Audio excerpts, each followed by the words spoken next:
Welcome to Ellis Beetle Magazine. On July 4th, 2026, America celebrates 250 years. This isn't just a moment to look back, it's a chance to look forward, together. To honor this milestone, Ellis Beetle Entertainment, Nahala Music, and Beetle-Go presents a PLURIBUS FUTURUM, Out of Many, a Future. A brand new album filled with songs of unity, progress, and hope. It's a soundtrack for our next chapter, and it's our gift to you. Download the entire album for free. And the celebration doesn't stop there. Get ready for every picnic, parade, and family gathering with the America's 250th celebration collection from Beetle-Go. From stylish apparel and eco-friendly socks to picnic blankets and pickleball sets for the whole family. Wear your spirit, share the moment. It's time to celebrate our future. On July 4th, 2026, download your free album, PLURIBUS FUTURUM, and shop the exclusive 250th anniversary collection. American pride, a beautiful. Visit Beetle-Go.com today. That's BEETLE-GO.com. Beetle-Go, get up and go.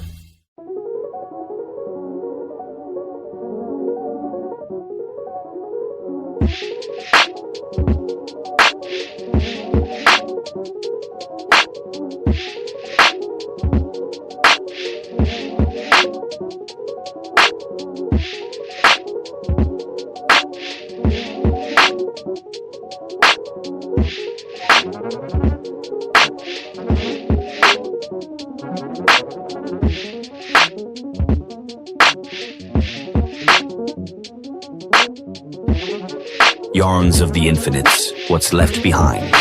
Written by Samuel Kelly. Part 1. Below the foreboding autumn equinox sky, the Earth's equal darkness clung around the base of the last cove tree, an ancient and silent sentinel holding the knowledge of a universe on the brink of forgetting. Its gnarled roots extended like 1,000 grasping hands, desperate to hold on to the land it once nourished. Around those roots, the last of the Ceru stood in a tight, trembling circle, their breaths shallow, their weapons clenched. Despite the impenetrable darkness, they waited, not with fear, but with a charged electric anticipation for the enemy's next attack. The rain tore through the air like arrows, slamming into armor and skin with a wrathful rhythm, as if the Infinates themselves sought to drown out the last defiant heartbeat of this world. Among the Ceru, drenched but resolute, stood General Ellis Kroleonis, the sole surviving Berkshire Beetle and weary commander of the once mighty Ceruladon force. 6 months.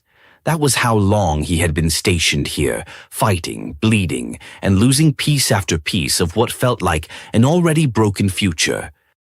The screams began again, agonizing, tortured cries that ricocheted through the marrow of his soul. The Ceru they had taken as captives were being destroyed, body and mind, their pain striking hard against the ears of their comrades. Weakness threatened to claw at Kroleonis's resolve. He'd seen the enemy's methods. They didn't kill to win, they brutalized to break. But this tree had to survive. Its history, their history, was too sacred.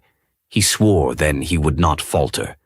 And in that moment, the sky answered, falling unnaturally still before exhaling a biting wind, one that sliced in defiance of the rain.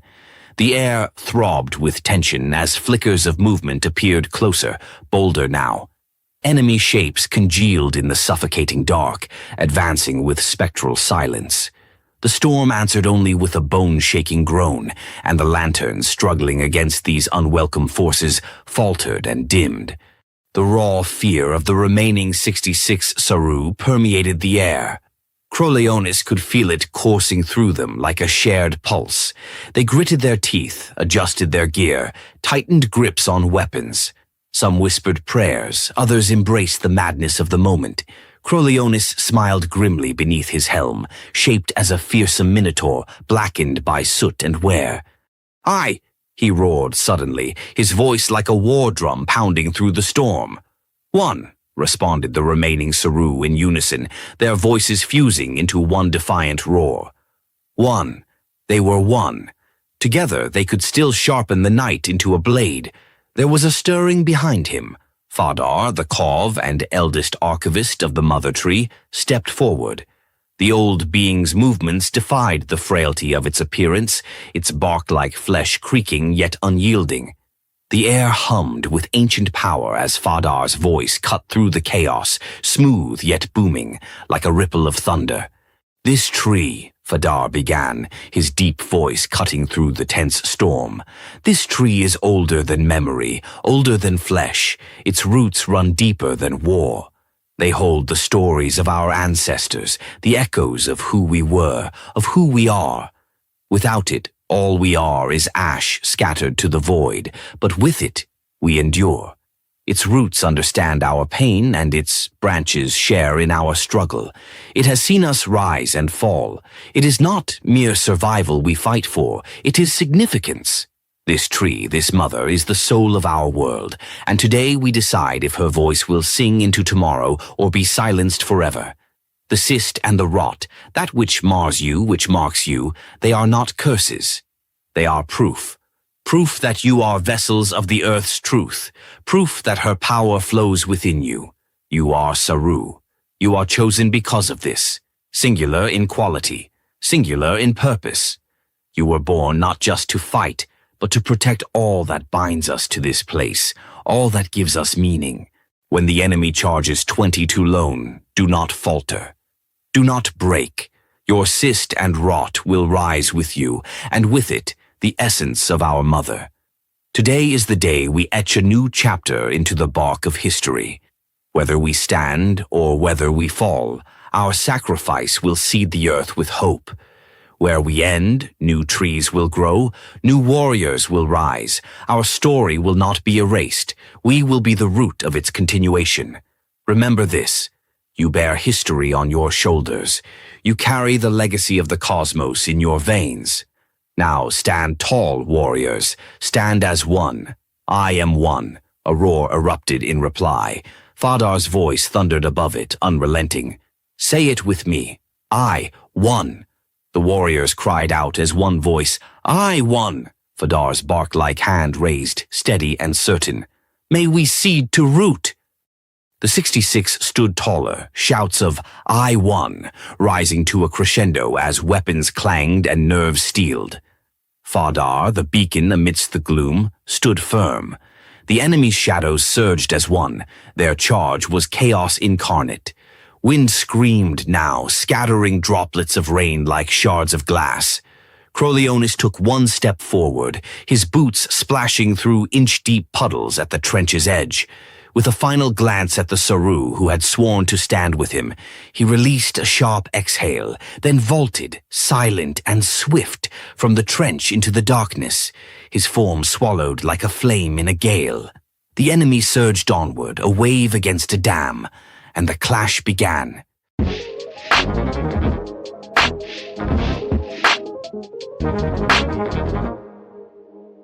Part 2. The rain drummed against the earth like a relentless cascade of silver arrows, blurring the battlefield into mist and chaos. Ellis Kroleonis, the last known Berkshire beetle, surged forward into the icy storm, his massive frame a shadowy blur within the torrent. Beneath the horned visage of his soot-blackened helmet, green light gleamed from his eyes, dull at first, but with each enemy he felled, they grew brighter, sharper, blazing with an unnatural intensity. Around him, the bodies of the fallen piled high, their blood mingling with icy rain and mud as the ground swallowed them whole.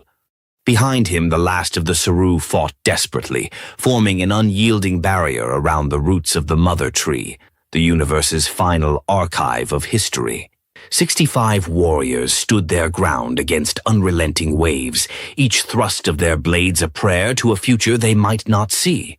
Lights from their lanterns flickered across the twisted roots of the colossal tree, illuminating the scars of countless battles past. The air hummed with a crackling tension, as though creation itself held its breath for the outcome.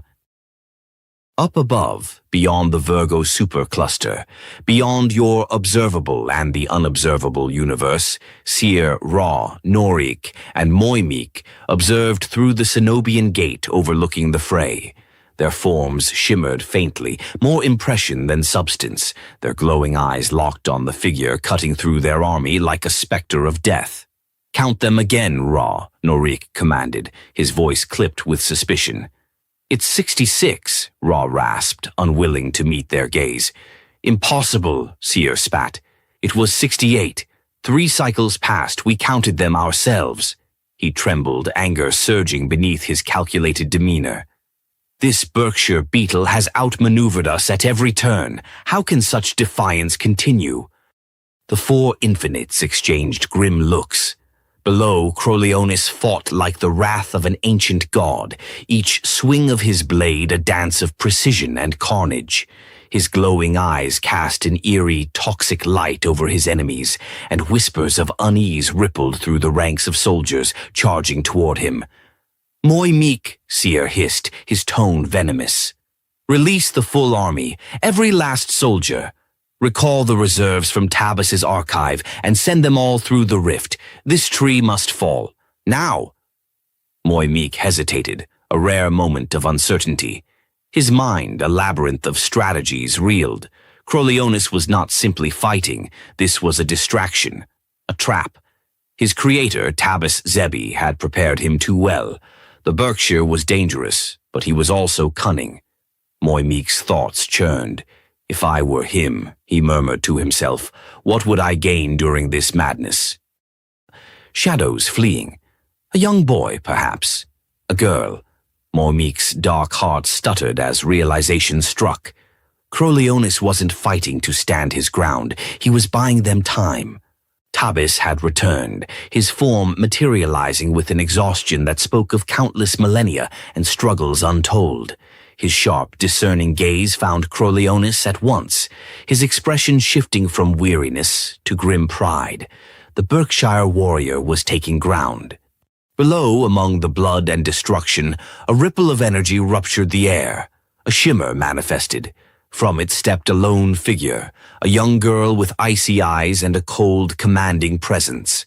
Her very stride exuded power and finality, halting soldiers in their tracks as if an automaton's gears had suddenly jammed. It wasn't fear they felt, it was awe. "Are you the Infinates?" her voice rang out, slicing through the din of battle like a blade of crystal. Tabas's gaze locked onto her, recognition dawning in his weathered eyes. "We are," he answered, his voice steady despite his unease. "Tell me, who are you?" "I am Siba Nahala," she said simply, the title rolling off her tongue like thunder. Her words drove fear into the hearts of the 1,000 who watched from the Colosseum at the edges of the cosmos. Those 4 dreaded syllables lingered until Tabas found his voice. You are not." "I am," she retorted fiercely. "You called me Ceru. You called me a Kroleonis. But now I am Siba Nahala." Tabas faltered, reading the ice-cold certainty in her eyes. For the briefest moment, he smiled. This was not the end of his story. It was becoming something new. "Then choose," he said steadily. "Fight here and your friends perish. Leave now and they might live." She did not answer, not immediately. Instead, her gaze swept over the chaos, over Kroleonis in the midst of carnage, his glowing eyes brighter now, radiating a fierce unity with hers. And then she spoke.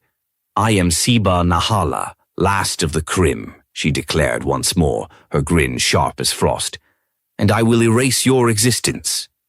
The shimmer behind her grew brighter, and then she disappeared into the air. Moments later, dark shadows fell over the battlefield. In the west, the last of the Agonians, the Siba Nahala, cut through the enemy's side with knife-like precision. They cut quickly to fight alongside their new general, Lisa Monique. However, when they saw the Berkshire beetle in the distance, they trembled but were glad that they were sided with the Kroleonis, relieved that he was not the enemy. They continued their dissection, their synchronization dreadful to behold. They fought like angels of vengeance, laying waste to the Natusians and Eschulian armies. Among them, Kroleonis broke through to his fellow Ceru, their unity ablaze against the night. Ceru and Nahala alike moved as one, an unstoppable force. Glowing green eyes poured into the darkness. In the frantic press of bodies and spirit, Juta, recently returned from her mission to the ancient island of Agitair, rejoined the battle for her birthplace and home. She fought now not from desperation, but with the surety of purpose, beside Ellis and all the threads of her lineage that refused to be broken. As the full force of the Natusian army poured onto the battlefield, increasing their size tenfold east of the mother tree, 7 creatures known as the Dulium smashed into the overwhelming army with such force it cracked like earth splitting in two. Kroleonis turned to Lisa, whose presence seemed almost celestial, a touchstone of fate in the chaos. Lisa's eyes, too, burned like beacons.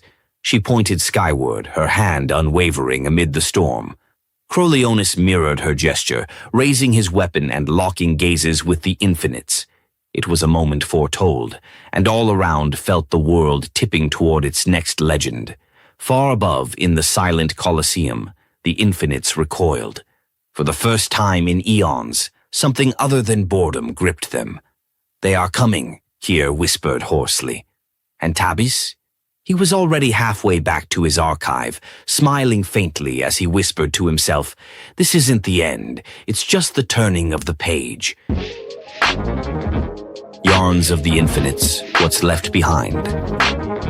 Written by Samuel Kelly.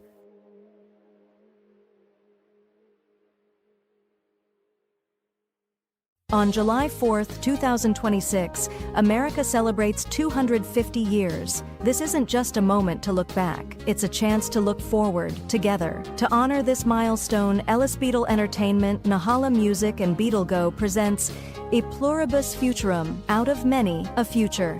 A brand new album filled with songs of unity, progress, and hope. It's a soundtrack for our next chapter, and it's our gift to you. Download the entire album for free. And the celebration doesn't stop there. Get ready for every picnic, parade, and family gathering with the America's 250th celebration collection from Beetle-Go. From stylish apparel and eco-friendly socks to picnic blankets and pickleball sets for the whole family. Wear your spirit, share the moment. It's time to celebrate our future. On July 4th, 2026, download your free album, PLURIBUS FUTURUM, and shop the exclusive 250th anniversary collection. American pride, a beautiful. Visit Beetle-Go.com today. That's BEETLE-GO.com. Beetle-Go, get up and go. We've reached the close of another episode from Ellis Beetle Magazine Podcast, a place where creativity, storytelling, and nostalgia come together. If these reflections sparked memories or new ideas, don't forget to subscribe so you never miss an episode packed with stories that celebrate the magic of imagination. Visit ellisbeetle.com for information about projects and features straight from our creative studio. And don't forget to stop by Beetle-Go.com for a curated selection of camping and outdoor-themed products, while highlighting national parks, state parks, and recreation. Stay connected with us on Instagram. Find us at Ellis Beetle and at Go Beetle-Go for a regular dose of inspiration and updates. Until next time, keep embracing your creativity and honoring the stories and experiences that shape you. Thanks for listening.